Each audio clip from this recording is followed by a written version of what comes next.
श्री राम के कुल का एक ऐसा राजा जो रोज खाता था अपना ही मांस। दोस्तों, एक बार अयोध्या में ये कहानी अगस्त्य ऋषि ने लव को सुनाई थी। उन्होंने बताया कि उस राजा ने आखिर ऐसा क्या पाप किया था जिसके चलते उसे अपना ही मांस खाना पड़ता था।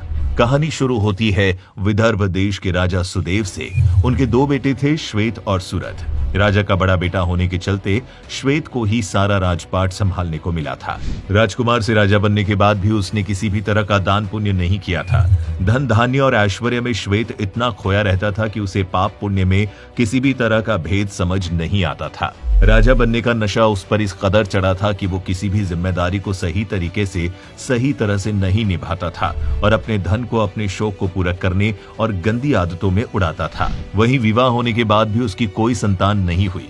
शायद उसके कर्मों की सजा भगवान ने उसे इसी रूप में दे दी थी, जिसके चलते उसने अपने छोटे भाई को पूरा राजपाट सौंप दिया था और वो खुद तपस्या के लिए जंगलों में निकल गए। घने जंगलों में तपस्या करते करते एक दिन उसने समुद्र में स्नान करके शुद्धि करने का विचार किया। जैसे ही वो समुद्र में उतरा, उसके पैर फिसल गए और वो डूब गया, जिससे उसकी मौत हो गई। बता दें, मरने के बाद अपनी तपस्या के बल पर उसे स्वर्ग में जगह मिली, लेकिन स्वर्ग के नियमों की माने तो वहां हर एक अवस्था थी, पर खाने को कुछ भी नहीं था। एक दिन भूख से परेशान होकर राजा ने देवराज इंद्र से कहा, हे इंद्रदेव, इस स्वर्ग में मेरे भोगने के लिए तो हर एक चीज है, लेकिन पेट भरने के लिए यहाँ कुछ भी नहीं है। मैं भूख से व्याकुल हो रहा हूँ। अब आप ही मुझे बताइए कि मैं आखिर खाऊं तो क्या खाऊं। इसके बाद श्वेत की बात सुनकर मुस्कुराते हुए देवराज इंद्र ने कहा, धरती पर तुम राजा थे, तुम्हारे पास हर एक सुख था, तुम न जाने कितनों के जीवन को आसान बना सकते थे, लेकिन फिर भी तुमने ऐसा कुछ भी नहीं किया। न दान किया, न पुण्य किया और न ही किसी भूखे को भोजन करवाया। और इस स्वर्ग का एक नियम है कि अगर धरती पर आपने किसी को कुछ दिया नहीं तो आपको यहाँ पर भी वो चीजें नहीं मिलेगी। इसके बाद इंद्रदेव ने कहा कि मैं तुमको एक विमान देता हूँ, तुम रोज उसमें बैठकर धरती पर उसी सरोवर के पास जाओ जहाँ तुम्हारी मौत हुई थी। मेरी कृपा से तुम्हारा शव अभी तक उसी सरोवर में है और वो गला भी नहीं है। तुम रोज वहां जाकर अपने ही शरीर का मांस खाकर अपना पेट भर सकते हो।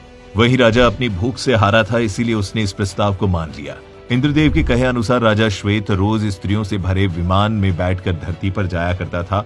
वो जैसे ही सरोवर के पास पहुंचता, उसके अंदर से एक शव बाहर निकलता था और अपने आप किनारे पर आ जाता था। जिसके बाद राजा श्वेत अपने विमान से उतरकर अपना ही मांस खाते थे और फिर वापस स्वर्ग की ओर चले जाते थे।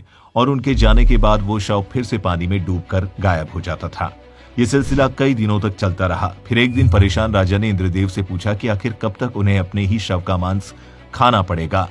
क्या कभी मुझे इस आलीशान स्वर्ग का भोजन नसीब नहीं होगा? जिसके जवाब में उन्होंने कहा कि अभी तो मैं कुछ नहीं कर सकता, लेकिन जब विंध्याचल पर्वत की गति रोकने के लिए ऋषि अगस्त काशी से चलकर दंडकारण्य में जाएंगे, तब तुम उसी सरोवर में जाकर वहां स्नान करना। इसके बाद अपना कंगन ऋषि अगस्त को ही दान कर देना। बस उसी कंगन के दान से तुम्हें स्वर्ग में मिलने वाला भोजन मिलने लगेगा। बस फिर क्या था। इंद्रदेव के कहे अनुसार एक दिन ऋषि अगस्त्य दंडकारण्य पहुंचे। तब राजा श्वेत ने उस सरोवर में पहले अपने शव का मांस खाया। इसके बाद उसी सरोवर में स्नान किया और अपना कंगन अगस्त्य ऋषि को दान के रूप में दे दिया। जिसके बाद राजा को स्वर्ग में वहीं का भोजन मिलने लगा।